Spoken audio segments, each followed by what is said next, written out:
Bangladesh and the rest of the world. Lastly, as we continue to build a digital economy shaped by algorithms and automation, it needs to be remembered that every line of code has impact on a human life. And that's so on that note, we would now like to invite Faiz Ahmad Taiyeb, Policy Advisor, ICT Ministry Government.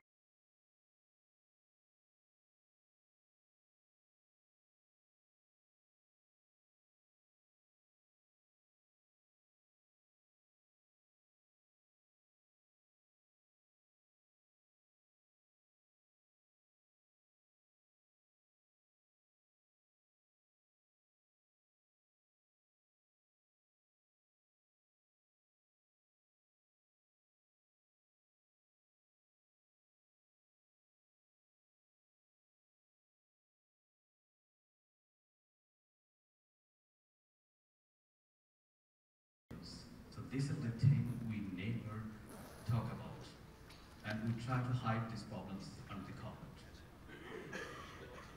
Yes, we talk about political stability, we talk about policy inconsistency, those two major problems we face, like many other developing countries. Hopefully Bangladesh, after July devolution, will solve these problems in a very sustainable way. So today I came to show you hope that people showed after July devolution. After such a revolution, we saw many other countries, their systems, services, institutions get completely scrapped. But in Bangladesh, we have not. We are still standing firm and able to form such an engaging and vibrant international investment summit here in Dhaka after just 6 months of the regime change. And I think together with the people's resilience against climate vulnerability, against political turmoil, this population shows immense amount of opportunity. And these opportunities has to be taken by the innovators. And here, we, as policymakers, we have to lay the foundation as much as possible. When it comes to digital transformation, as Mr. Moinul has shared in the digital transformation master plan, we have said we have given enough massive focus in upscaling. So this is the one thing. If we can challenge our workforce for skilled, then we will be able to solve the problems and challenges of fourth industrial revolution. And here, data governance has a big role to play when it comes to digital economy. As I said, interoperability is important, the scalability of the systems is a big problem here. So, because we are silent, we are not that much interoperable or limited interoperable. Our scalability is at risk or at challenge. And the last thing is ethical use of internet and data, both from the society and also for the organizations. So I'll not spend much about the problem statements. We know each other that our digital systems are silos, and at the same time, the citizen storage, data institute storage are also created in a way, those are also created silos. Like our NID system is not fully integrated. BDRS, Patent Data Registration, is not fully integrated. CRDS is not fully integrated. Not only that, the financial transaction data we get from the market, the CDRs we get from the mobile industry, the transactions we get from the payment gateways, these are not interoperable. So our task is to make this interoperable and lay the foundation so the service gets most benefit out of it. When it comes to payment system, we also have a number of silos. Our credit card companies have one silo, NPSB has a silo, MFS is getting a silo, and also the payment system gateways, the PSO groups are also silo. So are also silos that are blocking the immense amount of opportunities. So we have to unlock these opportunities. I will spend a little bit on this. So when you talk about a lot of silos, silos do not help us to elevate the difficulties and also the scale of the service levels. So here, our government focus is to pay enough attention on digital public infrastructure. And we are saying that in the digital public infrastructure, the very first step, we will lay the regulatory legal foundation. That is the most bottom one in this graph. So that is, we're working seriously with Cyber Safety Ordinance. And in the Cyber Safety Ordinance, we have consulted with the different wings of the society and try to address all the concerns. So by the end of this month, we'll be offering a fresh Cyber Safety Act that is not repressive.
right up there in terms of performance on a global level.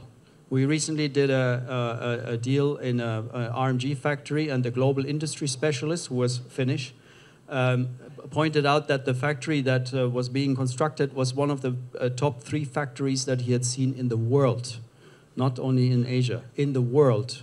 Client wanted to know who were the other 2, by the way. I'm happy to report that Bangladesh is right up there. When we do things well, we do them really at a global standard that we can be very proud of. It's of course a journey, because it's kind of a moving target, right? Because all these standards keep getting better and better around the world. And so there I'm also happy to report that our clients are very happy to learn and to apply best practice from wherever it may come. Last word I just want to say about governance. When we have failed investments, and we have some, every year some investments fail, it's always governance at the core. So that's just very important, very sobering. By the way, when Lehman Brothers failed, governance was the issue, right? There was not a single banker on the board of directors, just to give you one example. And in our country here, governance extends into family governance. That's something we're really working on with our clients. We have a whole practice on family governance because most companies here are family owned. Thank you.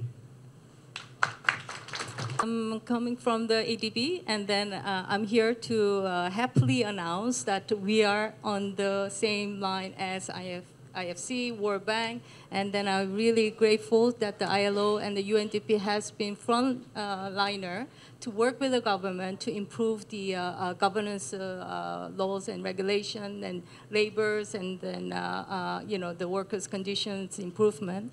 So we had a safeguard policy for a long time, and then all our investment, including sovereign and non-sovereign, we have to apply.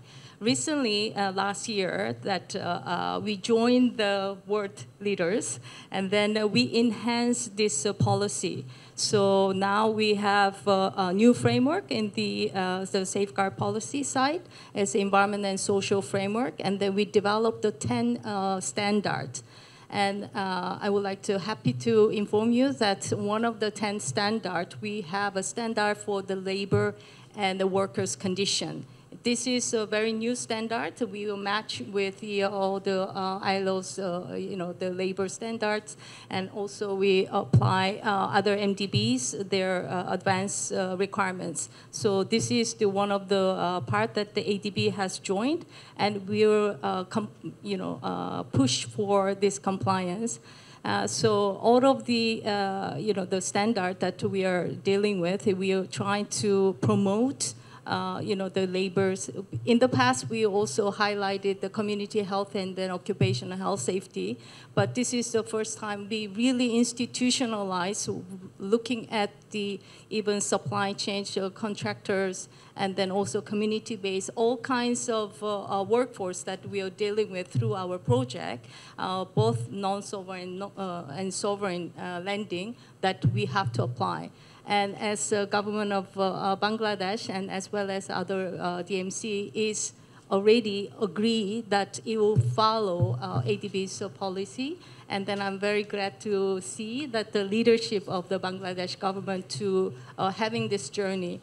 And this is very good news, and then we will continue, hand in hand, working with the government of Bangladesh to inform this new standards, and then what are the measures that we can go and develop hand in hand. I just came to Bangladesh a year ago, and then one of the surprising factors is that Bangladesh people is very tolerant. So this is a blessing, but at the same time that it will really make it difficult to institutionalize more advanced protection of the peoples and their livelihood and their working standards. So, but I would like to really congratulate the Bangladesh of governments. And then also Dr. Siddiqui mentioned that the Singapore government is really visionary to bring that stronger institutionalized regulation and policy in their country in order to attract more investment. So this is where we also want to see the Bangladesh government to really take ownership and then develop further. Bangladesh asset, the most asset is human. And we are all human. We know how we are motivated. We all talk about the productivity. But I don't believe that money is the only driver for us. I think people's care, and if government care for their workers' condition and their, the life that they can have, that can be really improve the productivity. So we want to, support the government of Bangladesh, and then we will continue our commitment. Thank you. Thank you. Election. Now we will just take a small break, and we will request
tailored to the specific needs of Bangladesh's development journey.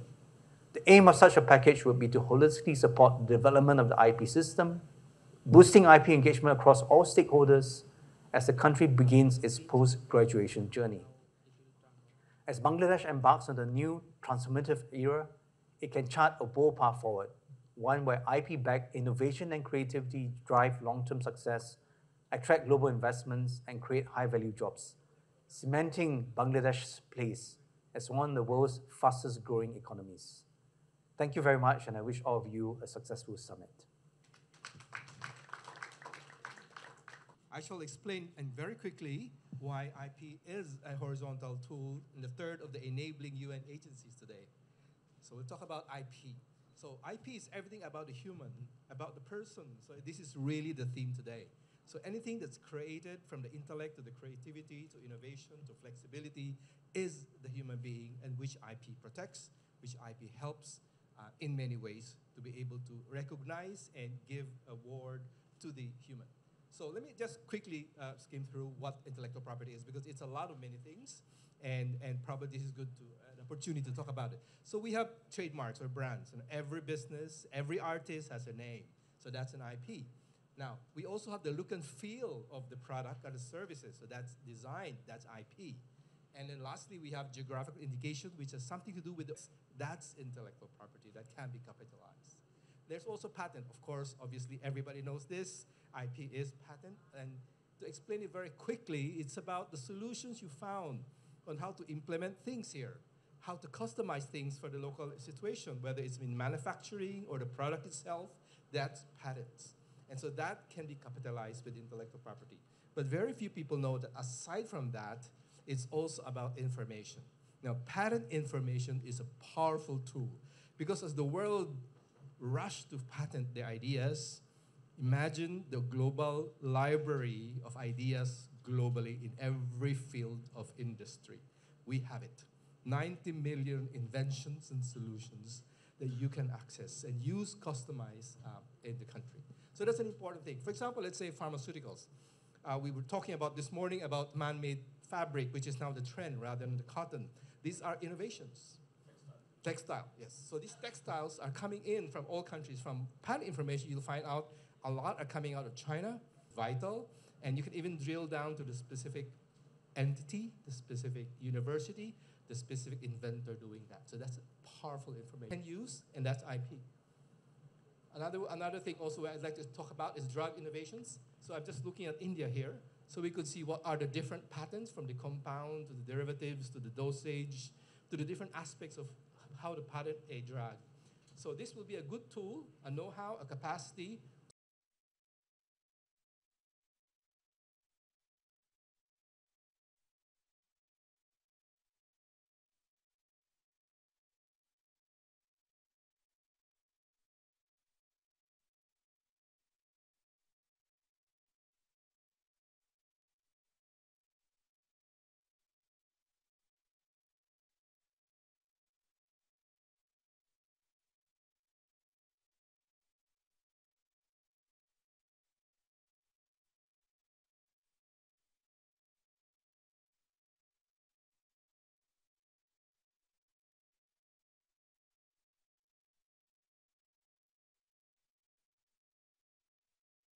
can reduce in order to make our enterprises sustainable. You know, 90% of our enterprises are SMEs.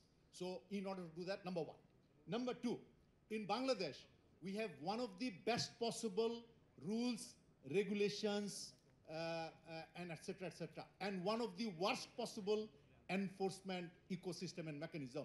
So we have to address this particular issue as to how to enforce the existing laws, rules, regulation, and also up to date and update time to time. Number two. Number three, the capacity building of the government agencies, particularly in connection with this particular issue, I would say, capacity building of the Ministry of Labor and Employment. Lucifer, if you remember, in one of your first meetings at the Ministry of Labor and Employment in the month of August last year, I mentioned that the Ministry of Labor and Employment must... I must say this is indeed a very timely and effective initiative. And today's rapidly evolving global landscape is not the Bangladesh alone is going, but we are connected the whole world. And our members are coming from 35 countries, and they are carrying a lot of best practices, and that is they're trying to implement. Especially RBC and is their core agenda. And I like to thank ILO for involving FICCI as a partner for this journey. And we are also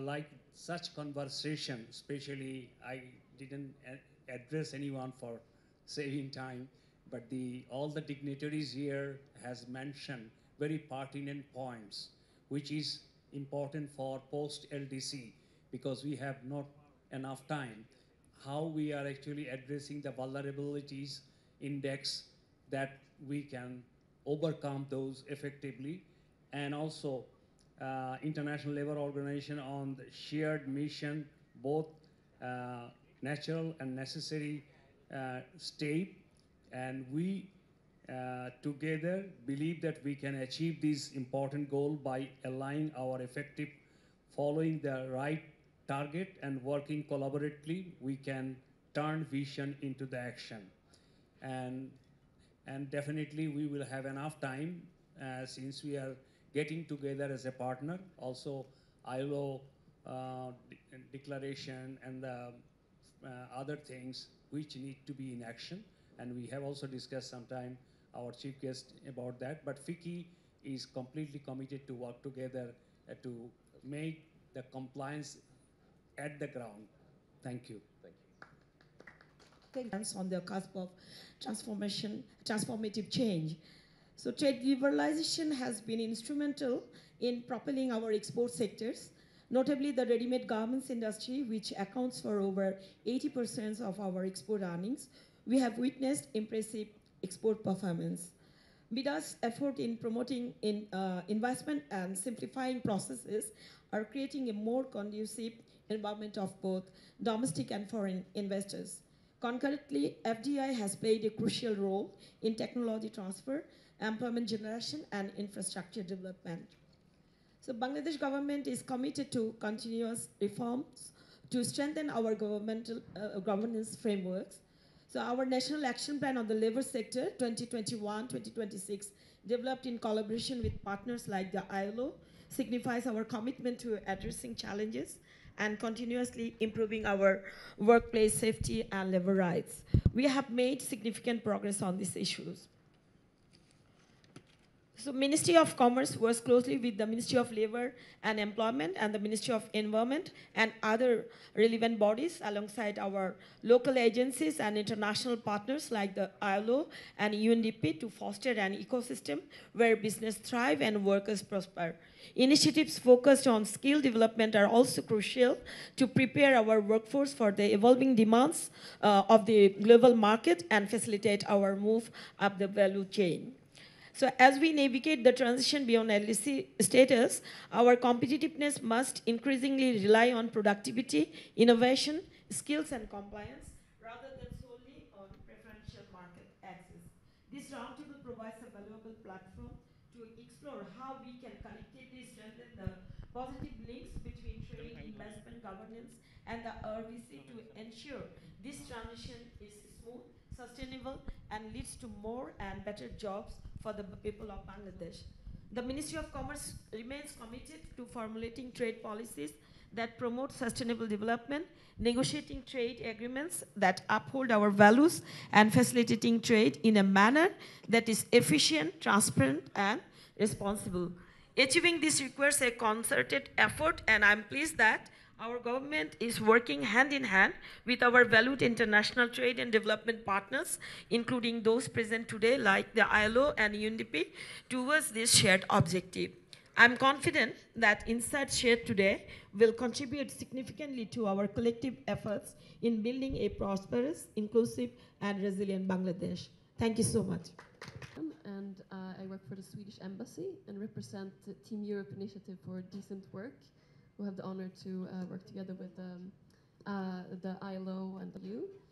Because to create a change, you need innovation, and you need innovation in terms of new partnerships, but you also need new innovation in terms of new technology and new policies to support those technologies. And as Sweden and as Europe, we know that there are real business opportunities to be gained in improving the competitiveness in terms of sustainability. But we also know that there is no prosperous growth without decent working opportunities. So this becomes especially apparent with the LDC graduation. And as a European partner country, we see that we need to do less with more with the global trends that sort of forces us to focus more on the nearby area and the security of Europe.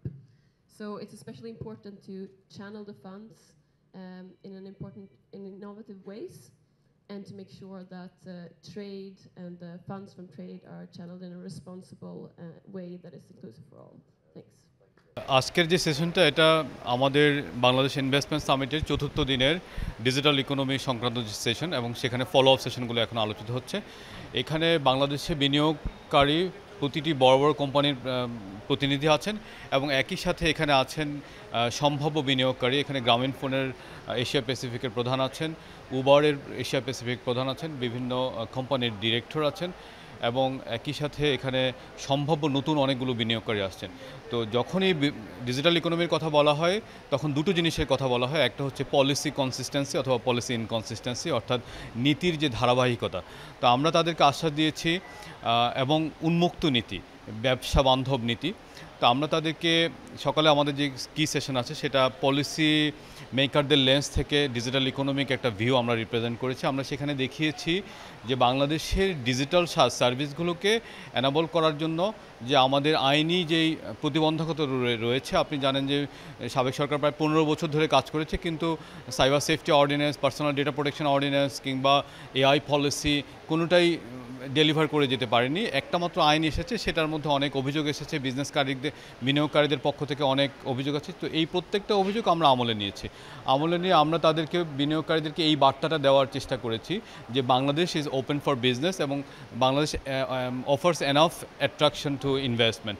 এবং সেটা হচ্ছে যে আমরা বলেছি যে data স্থানীয়করণের যে বিষয়টা, আগের সরকার যে বাধাগুলো তৈরি করেছে, সেই বাধাগুলো বাংলাদেশের ডেটা সভরেন্টিটা রেখে যতটা সম্ভব আমরা উন্মুক্ত করে দেব, এবং ডেটার উপর আমাদের অধিকার এবং বিশ্বে ডেটার যে ব্যবহার, অর্থাৎ ক্রস বর্ডার যে ডেটা ফ্লো বা ডেটা ট্রানজ্যাকশন, এই জিনিসটার উপর আমরা যত সম্ভব বাধা উঠিয়ে দিব। বাধা উঠিয়ে দিলে বিনিয়োগকারীদের প্রধানতম যে কনসার্নটা, যে আপত্তির জায়গাটা, সব ডেটা দেশের ভিতরে রাখার, এটা বর্তমান বৈশ্বিক প্রেক্ষাপটে আসলে যায় না। তো সেজন্য আমরা তাদেরকে পর্যাপ্ত আশ্বাস দেওয়ার চেষ্টা করেছি যে এই ঘটনাটা আমরা এখন যে পার্সোনাল ডেটা প্রোটেকশন অ্যাক্ট করছি, এটার মাধ্যমে আমরা এর সমাধান করে দিব।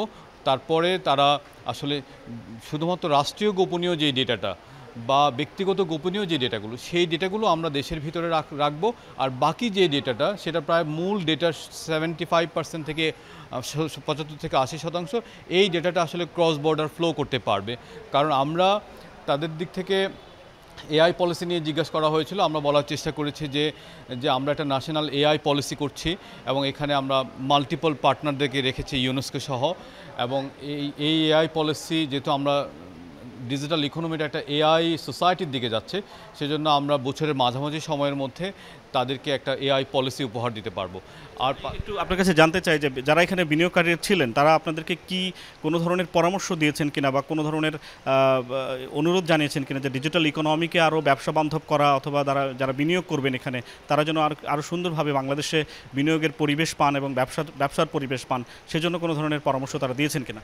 একটা পরামর্শ এসেছে যে পার্সোনাল ডেটা প্রোটেকশন অ্যাক্ট বা ব্যক্তিগত তথ্য উপত্যকা সুরক্ষা যে আইনটা আছে সেই আইনটাকে উন্মুক্ত করা যত সম্ভব, যাতে করে তথ্য ক্রস দেশ এবং বিদেশের মধ্যে ফ্লো করে, এই জিনিসগুলো নিয়ে তারা জানতে চেয়েছেন।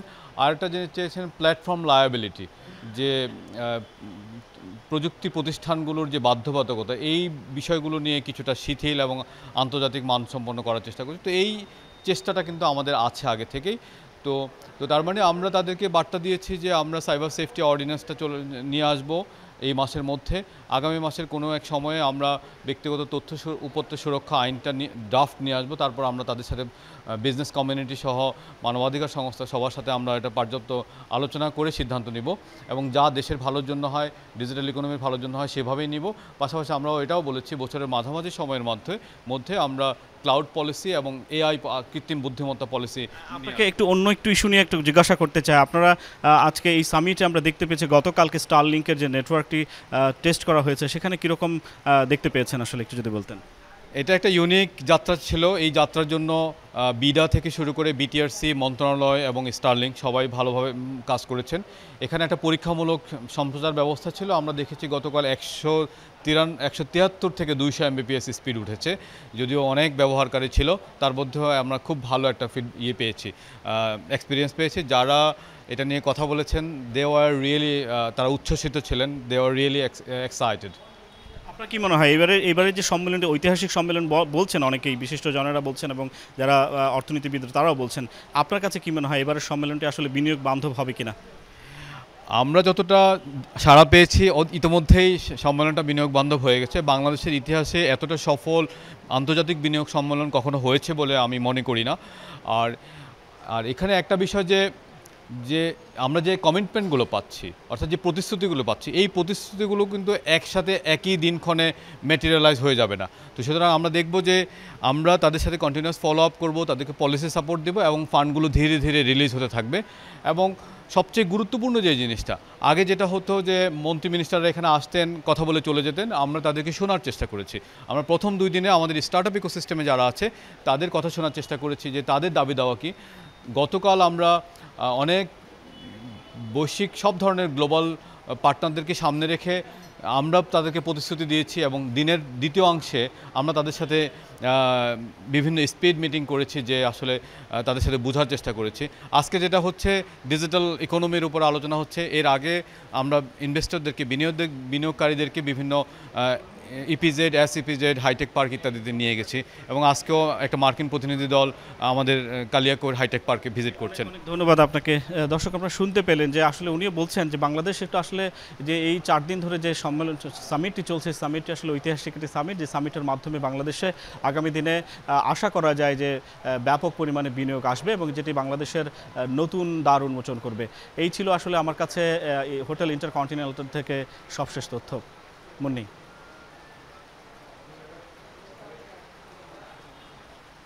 বস, এবার একটু ইন্টারভিউ দিয়ে আজকে যে সেশনটি অনুষ্ঠিত হয়েছে ডিজিটাল ইকোনমি, এই ইকোনমির কী কী বিষয়কে ফোকাস করা হয়েছে, আপনারা কিন্তু বিষয়গুলো জোর দিচ্ছেন এবং বাংলাদেশের বিনিয়োগকারীরা যেন আরও সুন্দরভাবে ব্যবসা করতে পারে। আজকে ডিজিটাল ইকোনমির উপরে আলোচনা হয়েছে।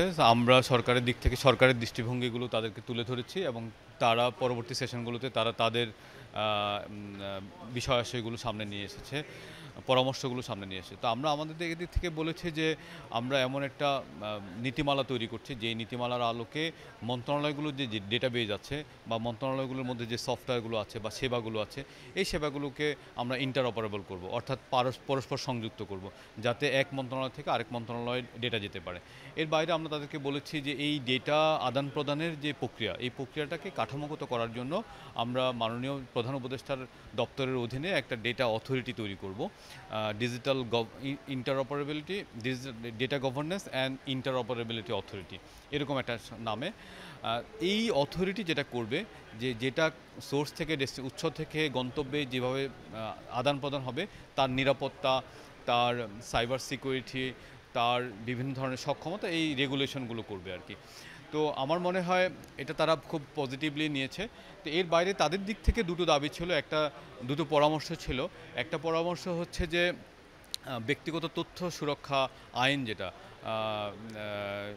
পিডিপিএ, ডেটা প্রোটেকশন অ্যাক্ট, এই জিনিসটাকে একটা ব্যবসা বান্ধব করে তোলার একটা পরামর্শ তাদের কাছ থেকে ছিল। আর আরেকটা পরামর্শ ছিল যে জাতীয় কৃত্রিম বুদ্ধিমত্তার যে কৌশলপত্র, সেটা যাতে তাড়াতাড়ি চলে আসে।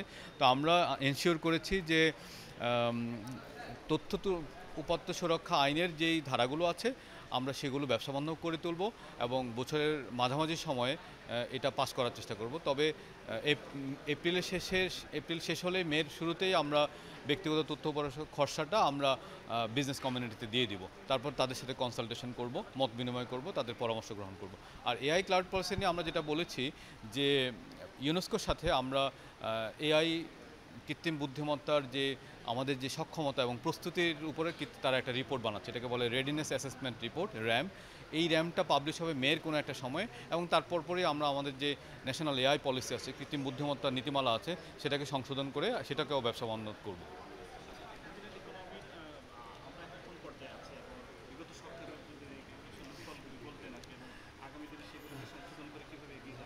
ডিজিটাল ইকোনমির যে জার্নিটা বা ডিজিটাল ট্রান্সফরমেশন বা রূপান্তরের যে এটা একটা কন্টিনিউয়াস জার্নি। তো এখন এই জার্নিটা আরও ভালো হতে পারতো যদি আগের সরকার এই জার্নিটাকে মানে আন্তর্জাতিক মানে করতো আর কি। তারা আন্তর্জাতিক মানে না করে যেটা করেছে, প্রত্যেকটা মন্ত্রণালয়ের জন্য আলাদা আলাদা ডিজিটাল সিস্টেমস অ্যান্ড সার্ভিসেস করেছে, যে কারণে আজকে সেগুলোই আসলে ডিজিটাল সার্ভিস এনামলমেন্টে বাধা। তো আমরা বলেছি যে আমরা এখানে ইন্টারঅপারেবিলিটি, আন্তঃসংযোগ তৈরি করব, এখানে কিছু সিকিউরিটি মেজার নিব। আপনি জানেন যে বাংলাদেশের মানুষের সব ধরনের ব্যক্তিগত গোপনীয় তথ্য অনলাইনে ডার্ক ওয়েবে পাওয়া যায়। তো এখান থেকে সরে কিভাবে আসা যায়, একই সাথে ডিজিটাল ইকোনমির জন্য পর্যাপ্ত অপরচুনিটি তৈরি করা, সম্ভাবনা তৈরি করা, এবং একই সাথে নাগরিকের গোপনীয়তা রক্ষা করা, এই দুটার মধ্যে আমরা ব্যালেন্স করব। আর পাশাপাশি আমরা সিস্টেমগুলোকে তারা আগে যেভাবে করেছে বিগত সরকার, এটা স্কেলেবল ছিল না, অর্থাৎ মিলিয়নস অফ মিলিয়নস কাস্টমার আসলে এটার যে সক্ষমতা সেটা বাড়ার সুযোগ ছিল না। আমরা এই বিষয়গুলো অবলম্বন নেব।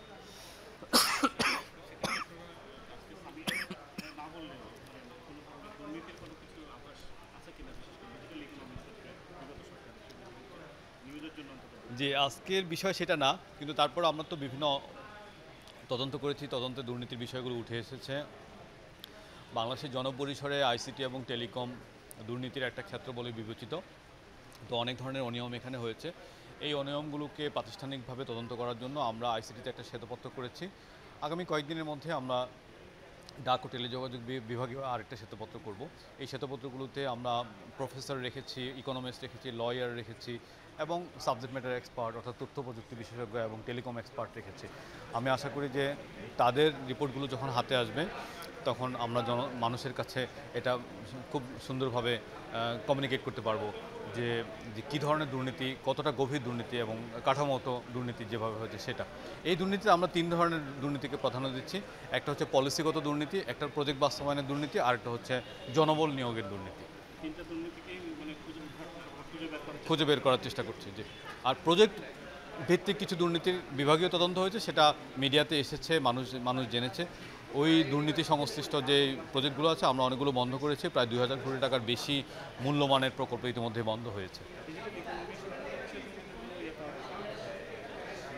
ডিজিটাল ইকোনমি বিষয়ে যে প্রকল্পগুলো আছে, বাংলাদেশের লাইসেন্স রেজিমে অনেক অবৈধ লাইসেন্স আছে, সেগুলো আমরা লাইসেন্স ব্যবস্থাটাকে সম্পূর্ণভাবে পুনর্মূল্যায়ন করছি এবং একটা নতুন লাইসেন্সিং ব্যবস্থা বছরের মাঝামাঝি সময় থেকে সূচনা করার চেষ্টা করব। শ্বেতপত্র প্রাথমিকভাবে কমিটিগুলোকে 2 মাসের সময় দেওয়া হয়েছে, তারা এখন 1 মাস অতিরিক্ত যাচ্ছে। তো হয়তো 3 মাস মধ্যে শ্বেতপত্রগুলোর রিপোর্ট আসবে বলে মনে করি।